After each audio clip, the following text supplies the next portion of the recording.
यं ब्रह्मा वरुणेन्द्ररुद्रमरुतस्तुन्वन्ति दिव्यैस्तवैः वेदैः साङ्गपदक्रमोपनिषदैः गायन्ति यं सामगा ध्यानावस्थिततद्गतेन मनसा पश्यन्ति यं योगिनो यस्यान्तं न विदुषुरासुरगणा देवाय तस्मै नमः। श्रीमच्चन्दनचर्चितोज्ज्वलवपु शुक्लाम्बरा मल्लिका मालाङ्कृतकुण्डला प्रविलसन् मुक्तावली शोभिता सर्वज्ञाननिदानपुस्तकधरा रुद्राक्षमालाधरा वाग्देवी वदनाम्बुजे वसतु मे त्रैलोक्यमाता चिरं मूकं करोति वाचालं पङ्गुलङ्घयते गिरिं यत्कृपातमहं वन्दे परमानन्दमाधवं। नमो भगवते तस्मै व्यासाय अमिततेजसे यस्य प्रसादाद् वक्ष्यामि नारायणकथामिमां। नारायणं नमस्कृत्य नरं चैव नरोत्तमं देवीं सरस्वतीं व्यासं ततो जयमुदीरये। 12वाँ अध्याय। पार्वतीले जङ्गलमा महादेवको आराधना गरेको। कुमारजी आज्ञा गर्नुहुन्छ हे अगस्त्य मुनि। त्यति भएपछि एक दिन श्री महादेवले चित्त सम्हाली हेर्दा सतीदेवीको शरीर आफूसित रहेनछ भन्ने थाहा पाउनुभयो र अब कसो गरौँ कहाँ जाउँ भनी भरसक चित्तलाई धैर्य दिई अब तपस्या गर्न उत्तरा पन्थ जान्छु भनी जान लाग्नु भएको थियो। चित्त दृढ हुन नसकी घुमिरहँदा उत्तरतिर जानुभएको त दक्षिणतिरको बाटो लाग्नुभएछ र जाँदा जाँदा कर्नाटक नगरको नजिक पुग्नुभयो। त्यहाँ एक ब्रह्मपुर नाम भएको गाउँ थियो। त्यहाँ बसेका ऋषिहरू गङ्गा स्नान गर्न भनी गएका थिए। श्री महादेव त्यतैबाट जानुभएको ऋषि पत्नीहरूले देखेर एउटीले आकर्षित भई भनिन्, हे ऋषि पत्नी हो, ती गएका महादेव हुन्। हेर, सतीदेवी मर्नाले बहुलाहा जस्ता भई त्यसरी हिँडेका छन्। हाम्रा ऋषिहरू एक भक्त रहनाले दुर्बल छन्। हामीहरूलाई काम भोगमा सन्तोष दिन पनि सक्दैनन्। यस कारणले हामीहरू महादेवका पछि लागि जाउँ। त्यो सुनि 100 ऋषि पत्नीहरू श्री महादेवका पछि लागि गए। त्यसपछि गङ्गा स्नान गर्न गएका ऋषिहरूले त्यो कुरा थाहा पाई खोज गर्दै जाँदा केही पर बाटामा फेला पारेर, हे महादेव, तिमीले हाम्रा स्त्रीहरूलाई किन हरण गरी ल्यायौ भनी कड्किए। त्यो सुनि श्री महादेवले, हे ऋषि हो, म तिमीहरूका स्त्रीहरूलाई किन हरण गरी ल्याउँथे भन्नुभयो र ऋषिहरूले यी तिम्रा पछि लाएर आएका को हुन् भन त भने। श्री महादेवले फर्की हेर्दा ऋषि पत्नीहरूलाई देखि यिनीहरूलाई मैले त ल्याएको होइन, किन आएछन् भन्नुभयो। तब ऋषिहरूले, हे महादेव, तिम्रो लिङ्ग देखेर हामीहरूका स्त्री पछि लागि आएका हुन्। अब तिम्रो त्यो लिङ्ग पतन होस् भनी श्राप दिए। ऋषिहरूका श्रापले महादेवका लिङ्ग पतन भयो र त्यस लिङ्गदेखि अर्को ज्योतिर्लिङ्ग उत्पन्न भई सबै संसार छोप्न लाग्यो। तब ब्रह्मा आदि देवता, ऋषि, यक्ष, गन्धर्व, किन्नर र दैत्य सबै मिली श्री विष्णु कहाँ गई भन्न लागे, हे वैकुण्ठनाथ, श्री महादेवका लिङ्गदेखि ज्योतिर्लिङ्गको उत्पत्ति भई सबै संसार छोप्न लाग्यो। त्यो खबर गर्न आइरहेछौँ। अब जसो गर्ने हो चाँडो गर्नुहोस् भनी बिन्ती गरे। ब्रह्मादिले यसो भनेको सुनि श्री विष्णुले त्यसै बेला ज्योतिर्लिङ्गलाई अँगालो हाल्नुभयो। विष्णुले अँगालो हाल्नाले ज्योतिर्लिङ्ग साम्य भइगयो।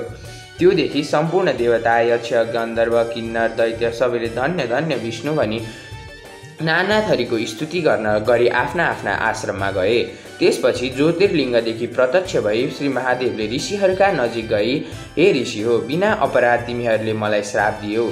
अबदेखि तिमीहरूको पनि वाक्य अशुद्ध होस्, फेरि ब्राह्मणीहरू पनि गतिला नहुन् भनी श्राप दिएर उत्तरा पन्थमा गई काम, क्रोध, लोभ, मोह छाडी सम्पूर्ण इन्द्रिय बाँधी तिनै आँखा चिम्ली परब्रह्मको ध्यान गर्दै घोर तपस्या गर्न लाग्नुभयो। त्यसै बेला हिमालय पर्वतले आफ्नी स्त्री मेनका गर्भिणी भएकी थाहा पाएर बहुत खुसी भई आफ्ना मर्यादाले पुंसवन आदि कर्म गरिदिए। 10 महिना पुरा भएपछि मेनकाका गर्भबाट हिमालय पर्वतकी पुत्री जन्मिन्। कस्ती कन्या भने रूपले धपक्कै बल्लिन्।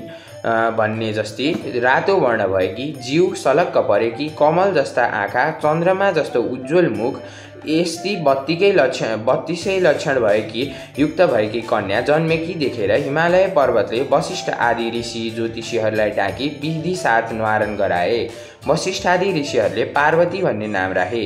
हिमालयले पनि मणिमाणिक्य नाना रत्न सुवर्ण दक्षिणाति ब्राह्मणहरूलाई दिई भोजन गराए। ऋषि ज्योतिषीहरूले भोजन गरिसकी हिमालय पर्वतसित भने, हे हिमालय, तिमी धन्य रहेछौ, किनभने यो बालिकाले श्री महादेव स्वामी पाउनेछिन् र चतुर्दश भुवनकी रानी हुनेछिन्, सम्पूर्ण दैत्यहरूको संहार गर्नेछिन्।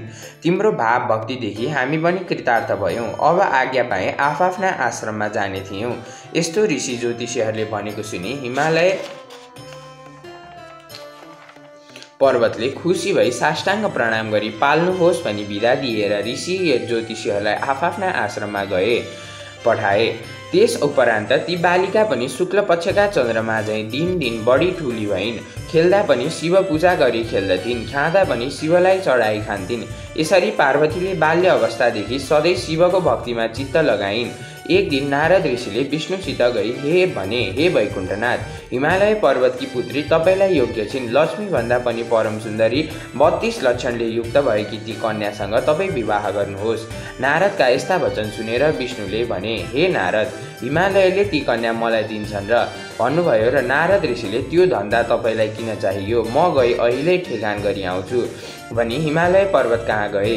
हिमालय पर्वतले नारदलाई देखि सम्मान गरे अनि नारद भन्दछन्, हे गिरिराज, तपाईँसित केही बिन्ती गर्न पनि आएको छु। तपाईँकी श्री पार्वती वैकुण्ठनाथ श्री विष्णुलाई दिनुहोस्। यस्ता नारद मुनिका वचन सुनि हिमालय पर्वतले खुसी भई, हे नारदजी, बेस भन्नुभयो, तपाईँका आज्ञाले मेरी पुत्री उमादेवी मैले श्री विष्णुलाई दिएँ। श्री विष्णुसँग गएर यसो भन्नुहोला भने। यति हिमालय पर्वतले भनेपछि त्यहाँबाट बिदा भई नारद मुनिले वैकुण्ठ गएर हिमालयसित भएका सबै कुरा श्री विष्णुसँग बिन्ती गरे। नारद ऋषिले यस्तो भनेको सुनि श्री विष्णुले खुसी भएर, हे नारद मुनि, तिमी धन्य रहेछौ, अब आफ्ना आश्रममा जाऊ भनी बिदा दिनुभयो र नारद ऋषिले आफ्ना आश्रममा गए। यता हिमालय पर्वतले छोरी कन्यादान दिन भनी सामग्री तयार गरी नारद ऋषिलाई डाकी विष्णु कहाँ पठाए। श्री विष्णु पनि लग्न ठहराए आफ्ना गुरु वशिष्ठ, बृहस्पति आदि देवता, ऋषि, यक्ष, गन्धर्व, किन्नर, दैत्य र नाग सबैलाई निमन्त्रण गरेर उमा कन्यादान लिन भनी हिमालय पर्वत कहाँ जानुभयो। मेनकाले आफ्नी पुत्री पार्वतीलाई हिरा, मोती, मणिमाणिक्य, रङ्ग बिरङ्गका रत्नले जडाउ गरिकन गहना वस्त्र पहिराई सिंगारी राखेकी थिइन्। त्यो देखि जया, विजया, अजिता र अपराजिता नाउँ गरेका सखीहरूले उमासँग, हे देवी, आज तिम्रो विवाह हुन्छ, विष्णुलाई कन्यादान गर्छन् भने। यस्तो सखीहरूले भनेको सुनि उमादेवीले मनमा ताप गरी, मैले बाल्य अवस्थादेखि नै श्री महादेव स्वामी पाऊँ भनी उनलाई भजिरहेको छु। श्री महादेवलाई नदिए अरू कसैलाई दिए पनि आत्महत्या गरी मर्दछु भनिन्। यस्ता कुरा सुनि सखीहरू भन्दछन्, हे देवी, उसो भए तिमी यहाँ नबस, हामी कसैले नदेख्ने ठाउँमा लुकाई आउँछौँ, हिँड। त्यसो नगरे केही बेरमा तिमीलाई लैजान्छन्। यति सखीहरूले भनेपछि तिनले जसो गर्ने हो गर भनिन् र सखीहरूले नदीतिरको वनमा लगी कसैले नदेख्ने ठाउँमा लुकाई आए। यता हिमालय पर्वतले आफ्ना गुरु बृहस्पतिलाई यज्ञमा राखेर विधि गराई कन्यादान गर्न भनी आफ्नी छोरीलाई लिन पठाए। लिन जानेले तिनलाई घरमा देखेनन् र त्यो हाल हिमालयलाई सुनाए। जहाँ तहाँ खोजी गरे तर कहीँ पनि पाउन सकेनन् र हिमालयले चित्त आकुल गरी गुरु बृहस्पतिसँग गई, म यहाँ कहीँ पनि छैनन्, कसो गरौँ भनी। यस्तो सुनि बृहस्पति ऋषिले उसो भए यस लग्नमा भएन भनी विष्णुसँग बिन्ती गरेर विष्णु आदि सबै देवता आफ्ना आश्रममा गए। उता लुकी राखेकी उमाले आफ्ना सङ्गिनीहरू गएपछि नदीका तीरमा बसी बालुवा ल्याई शिवलिङ्ग बनाई श्री महादेवको आराधना गरी पूजा गर्न लागिन्। त्यस बालुवाको लिङ्गदेखि श्री महादेव प्रत्यक्ष भए आफ्नो स्वरूपको दर्शन दिनुभयो र हे शुभे, मलाई किन आराधना गर्यो भनी आज्ञा गर्नुभयो। तिनले, हे महादेव जगदीश्वर, मैले बाल्य अवस्थादेखि नै श्री महादेवलाई स्वामी पाऊँ भनी हजुरलाई भजिरहेको छु। मेरा पिता हिमालय पर्वतले विष्णुलाई कन्यादान गर्न लाग्दा भागी यहाँ आई लुकिरहेकी छु, रक्षा गर्नुहोस्, मसँग खुसी भई बक्सियोस् भनी बिन्ती गरिन्। श्री महादेव आज्ञा गर्नुहुन्छ, हे देवी, तिम्रा बाबा महतारीले कन्यादान नगरी तिमीलाई मैले स्त्री भन्नु भएन भनी आज्ञा हुँदा फेरि तिनले, हे ईश्वर, जसो गर्ने हो मलाई उपदेश गर्नुहोस् भनिन् र शिवजी आज्ञा गर्नुहुन्छ, हे देवी, विष्णु आई तिमीलाई जस्तो उपदेश गर्लान् तिमीले उसै गर्नु। यति शिवजीले आज्ञा गरेको सुनि तिनले हस् भनी साष्टाङ्ग प्रणाम गरिन् र शिवजी अन्तर्ध्यान हुनुभयो। त्यसपछि उमा घर गइन् र हिमालय पर्वतले तिनलाई आएको देखि रिसाएर तँ कहाँ गई थिइस् भनी सोधे र तिनले हे पिता, केटाकेटीदेखि नै म श्री महादेव स्वामी पाऊँ भनी उनैलाई भनिरहेकी छु। तपाईँले विष्णुलाई कन्यादान गर्न लाग्नुभयो र लुक्न गएकी थिएँ भनिन्। यति आफ्नी पुत्रीले भनेको सुनि हिमालयले न्वारानका दिन वशिष्ठ आदि ऋषि ज्योतिषीले भनेको कुरा सम्झी चुप लागे। अनि पछि उमाले कहिले विष्णु आउलान् भनी श्री महादेव स्वामी पाउनका निमित्त नाना तीर्थ व्रत दान धर्म जप तप यज्ञ गर्न लागिन्। तिनले यसरी भक्ति गरेको देखि श्री विष्णुले शङ्ख चक्र गदा र पद्मले गरुडमाथि सवार भई तिन कहाँ आई। हे देवी, तिमीले नाना तीर्थ व्रत दान धर्म यज्ञ जप तप गरेको देखि म खुसी भएँ। वरदान माग भनी आज्ञा गर्नुभयो। त्यो सुनि तिनले हे परब्रह्म, म अरू के वरदान मागु, श्री महादेव स्वामी पाऊँ यति तिनले भनेको वचन सुनि विष्णु आज्ञा गर्नुहुन्छ। हे गिरिजे, सम्पूर्ण तीर्थ व्रत दान धर्म यज्ञ जप तप भन्दा पनि उत्तम कुरा म भन्दछु। एक चित्त भई सुन, श्री स्वस्थानी परमेश्वरीको व्रत गर। त्यस व्रतका प्रभावले जगदीश्वर महादेव स्वामी पाउली। यति विष्णुले आज्ञा गरेको सुनि गिरिजा फेरि भन्दिछिन्, हे लोकनाथ, त्यस व्रतको विधि कसो हो, के गर्नुपर्दछ त्यो आज्ञा गर्नुहोस्। विष्णु आज्ञा गर्नुहुन्छ, पौष शुक्ल पूर्णिमाका दिनदेखि व्रत आरम्भ गर्नु। गोडाका नङ काटी शुद्ध भई एक भक्त रही स्नान गरी सधैँ मध्यकालमा महादेवको पूजा गर्नु। महिना दिन पुगेपछि माघ शुक्ल पूर्णिमाका दिन अष्टोत्तर 100 रोटी, अष्टोत्तर 100 अक्षता, अष्टोत्तर 100 बेलीको फुल, अष्टोत्तर 100 कुँडका सुपारी, अष्टोत्तर 100 पान, जात जातका फलफुल तयार गरी आरसीमा ओमकार लेखी गङ्गाजलले स्नान गराउनु। श्रीखण्ड रक्त चन्दन सिन्दुर फल फुल र वस्त्र पहिराउनु। धूप दीप नैवेद्य कस्तुरी भेटी चढाउनु। षोडशोपचारले पूजा गर्नु, जप गर्नु, स्तोत्र पाठ गर्नु, अर्घ दिनु। र हे पार्वती, श्री स्वस्थानी परमेश्वरी भनेकी कस्ती हुन् भने अष्टाचुच दलेश्वेषु मातृकाष्ठस्थितास्तथा खड्गम त्रिशूलं चोद्वर्जन च अर्धे च वरमुत्पलम चतुर्भुजा त्रिनेत्रा च सर्वालङ्कारभूषिता सुवर्ण विद्विकाशाभा स्वस्थानी जगदीश्वरी। वरिपरि 8 पात भएका कमलमा पातै पिछे 8वटी मातृकाहरूका माझमा बसेकी, 4 हात र 3 आँखा भएकी, एक हातमा त्रिशूल, एक हातमा वर र एक हातमा सुन्दर कमल लिएकी, थरी थरीका गहना लगाएकी, सुनभन्दा पनि पहेँलो रूपले धपक्क बलेकी श्री स्वस्थानी परमेश्वरीलाई ध्यान गरी हे ईश्वरी भनी वरदान माग्नु र प्रसाद झिक्नु। त्यसपछि उनै अष्टोत्तर 100 मध्ये 8 रोटी 8 अक्षता 8 बेली पुष्प 8 जनै 8 पान र 8 कुडका सुपारी सगुन समेत आफ्ना पतिलाई दिनु। पति नभए छोरालाई दिनु, छोरा नभए मित छोरालाई दिनु, मित छोरा पनि नभए जुन इच्छाले व्रत गरेको छ त्यो कामना सिद्ध होस् भनी गङ्गामा लगी बगाउनु। 100 रोटी आफूले फलाहार गर्नु। रातमा जागराम गरी उनै ईश्वरीको महिमा सुनाउनु। हे गिरिजे, श्री स्वस्थानी परमेश्वरीको प्रसाद लिने बेला श्री महादेव तिम्रा समीप आउनुहुनेछ। तिम्रो भक्ति देखेर म खुसी भए, श्री महादेव स्वामी पाएँ भनी वरदान दिए। श्री स्वस्थानी परमेश्वरीको व्रत विधि श्री विष्णुले भनेपछि उमादेवीले मनमा आनन्द मानी श्रद्धापूर्वक श्री विष्णुको पूजा गरी प्रणाम गरिन्। अनि श्री विष्णु गरुडमा सवार भई त्यहाँबाट अन्तर्ध्यान भई वैकुण्ठ जानुभयो। इति श्री स्कन्दपुराणे केदारखण्डे माघ महात्म्य कुमार अगस्त्य संवादे श्री स्वस्थानी परमेश्वर्या व्रतकथायां पार्वती व्रतोपदेशो नाम 12 अध्याय।